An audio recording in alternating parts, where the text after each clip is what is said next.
What's up everybody, it's Ezekiel with ShoeSlide, and today we have a little bit of a different video for you. Today's video is a basic shoe shine tutorial. Here at ShoeSlide, we recommend that after you purchase a premium pair of classic leather shoes, the first thing you need to do is invest in a good quality shoehorn like the ones we sell here at ShoeSlide. Here at ShoeSlide we sell quality wallet shoehorns that you can carry with you in your wallet, in your pocket, or in a bag so that you do not accidentally crush the heel counter or damage your shoes when you are putting them on. After you purchase a shoehorn, the next thing that you would want to purchase is a good pair of cedar shoe trees. The cedar shoe trees are going to allow your shoes to maintain their shape when you're not wearing them, and they are also going to absorb some of the dampness and the odors that you get from your foot perspiring as you wear your shoes throughout the day. Now, the third most important thing that we recommend that anyone that owns a pair of premium classic leather shoes knows how to do is a basic shoe polish.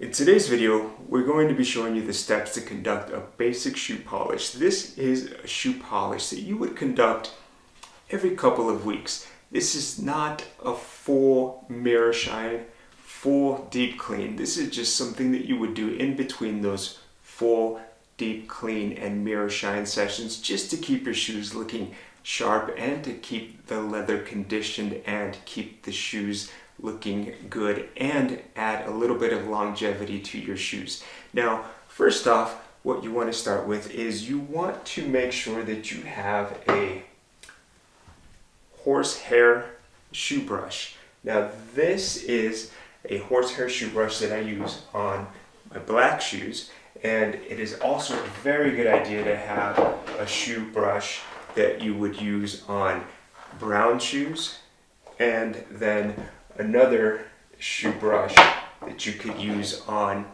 burgundy or navy shoes if you have those.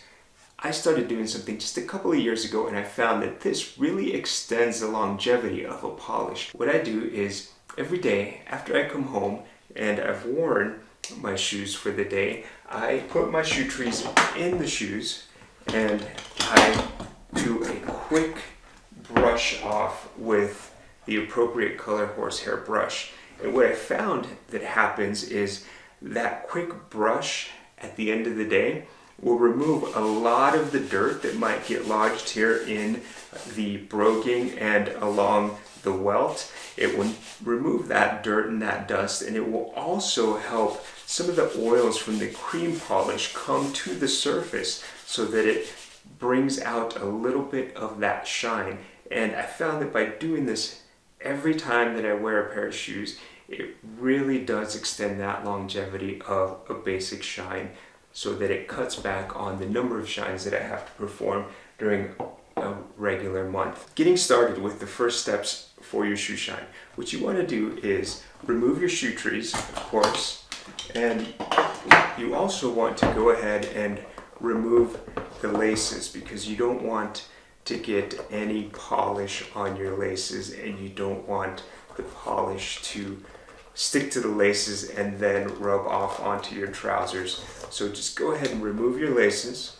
After you've removed your laces, for this basic shoe shine, what I typically like to use is the cream polish. Now, this is a pair of Allen Edmond Chester shoes. These are my workhorse shoes. I usually wear these about twice a week because I really like the look of the wingtip. And it has a toe medallion that isn't used by Allen Edmonds anymore, which is a shame because I really do like the look of this toe medallion.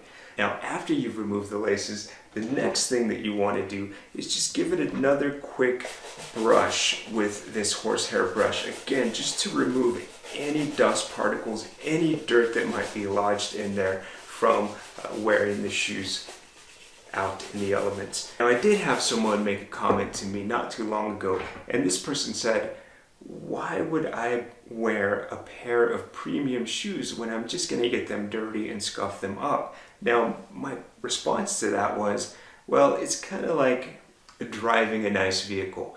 if you're driving something that is 20 years old and has scratches and door dings, then you're really not going to pay too much attention when you're driving that vehicle, or when you're parking it, you're not going to care too much where you park it. You're not going to care if it gets additional scratches or door dings. However, if you're driving something like, let's say, brand new Porsche 911, you're going to treat that vehicle very differently from what you would an old run-down vehicle. With a 911, you might make sure that you're parking it out away from other vehicles. You're going to make sure that you're avoiding potholes. You're going to make sure that you're keeping it clean.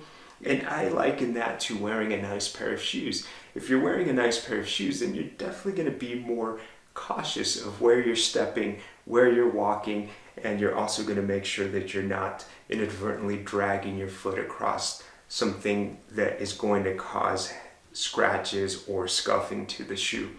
Just something that I like to think of when I'm wearing my nice shoes.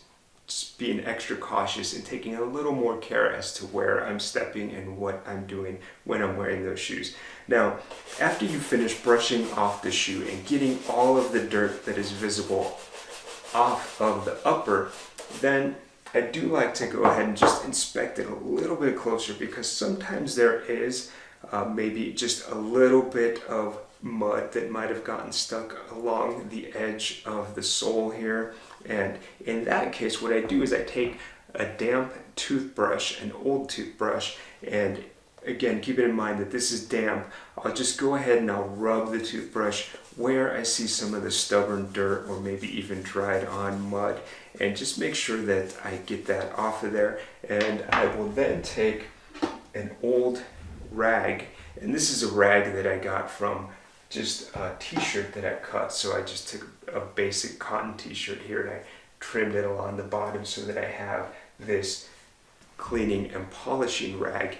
And 100% cotton rag like this works great for removing and cleaning any dirt from the surface of the shoe, but also for applying the polish, whether it's cream polish or, as we'll talk about later, a mirror gloss wax polish. Now with a damp rag, you can go over it again and just remove any more of that stubborn dirt or dried mud that might be on there, just to get the shoe nice and clean before you start to apply your first coat of polish. The polish that I use for these shoes is a black cream polish, and this is Allen Edmonds, and I use this polish because it matches the color of the shoe exactly, so it's not going to darken my shoes or lighten them up at all, because this is the same polish that Allen Edmonds used when they first put the shoe together.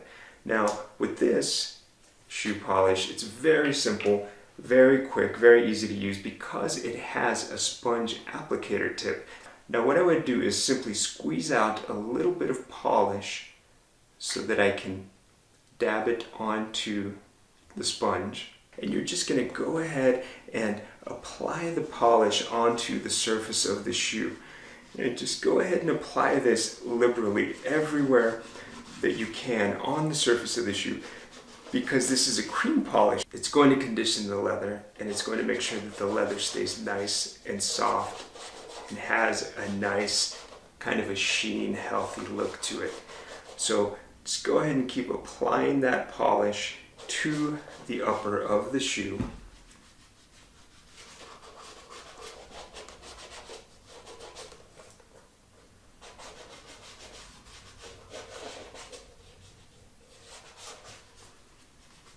After you've applied the polish all along the upper of the shoe, you're going to let it sit for a few minutes, 5, maybe even 10 minutes if it's a shoe that you haven't polished in a while, because that's going to allow the cream polish to really soak into the leather and really nourish that leather and give it that nice healthy look. After your shoes have sat for about 5 to 10 minutes, you want to examine the shoe and make sure that it has a little bit of a hazy look to it. That means that the cream polish has started to seep into the shoe and has dried a little bit. Next thing you want to do is go ahead and grab your horsehair brush, and you're really going to put some effort into this, because what you want to do is make sure that you buff away any excess cream polish. And again, just really work the horsehair brush along the surface of the shoe, making sure that you get any polish that might be stuck in the broguing out of there, and just to make sure that the polish that is on the surface of the shoe is actually being worked into the leather. And as you'll see here, when I'm done polishing this, the shoe is already going to be looking so much better than when I originally started polishing it. After you brushed off the polish with the horsehair brush, you want to go ahead and examine the shoe and just make sure that there isn't any stubborn polish that is stuck in any of the broguing. And if there is, you might want to go back and use a different toothbrush, just with some smaller bristles, so that you can really get into the broguing there and pull out any of the polish that might be stuck in those small perforations. Now, on occasion, I have found that there is some polish stuck in there that I can't get out with a toothbrush. So what I do in that case is I'll get a toothpick and actually just work that polish out of there.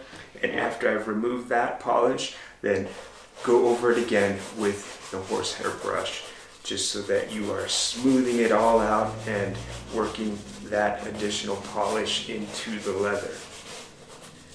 The next step, after you've worked all of the polish from the surface of the shoe, is to take care of the edges of the sole. I like to use this heel and edge dressing from Allen Edmonds, and this is again in a color specific to the sole of the shoe when Allen Edmonds first manufactured the shoe. So I use this black heel and edge dressing for these black wingtip shoes. Just give it a nice kind of shake here to mix up all of the pigment. And as you'll see here, there is another applicator sponge, and you just want to carefully go around the edges of the sole.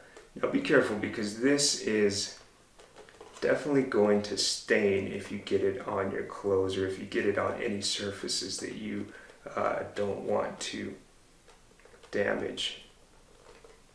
So just go all around the edges of the sole, and I also like to make sure that I take my time with the heel and make sure that I am getting this black heel and edge dressing on the entire heel area, just so that it looks nice and clean and nice and shiny in a uniform fashion all around the sole. Alright, so now that we've done the heel and edge dressing, you're pretty much done with your basic shoe polishing. I typically don't do the mirror shine on the caps or the heels of my shoes myself. I usually leave that to someone like Jason Dornstar, the world famous Shine Boy, or maybe I go and visit Marcy at Denver Shoe Shine Company or Jasper. They all do great work, and they really make that mirror shine pop on the caps of the shoes. It's also a great opportunity to go out and interact with these people that love shoes. We have great conversations, and they do a wonderful job on my shoes. So I recommend that you search for someone that is a shoe shine professional in your area and maybe visit them so that they can do the mirror shine for you. However, I will in a future video go over how you could do the mirror shine yourself if you're interested in that. Again, I don't typically do it myself, just because I find that it takes a little more time, and I like to get out and interact with those folks. But there are tons of great products out there that you can use to get that mirror shine done at home, and we'll go over that in a different video. We're done here with the shoe, and what we would do is just go ahead and put the laces back in and shoe trees in, and go ahead and store your shoes until you're ready to wear them again.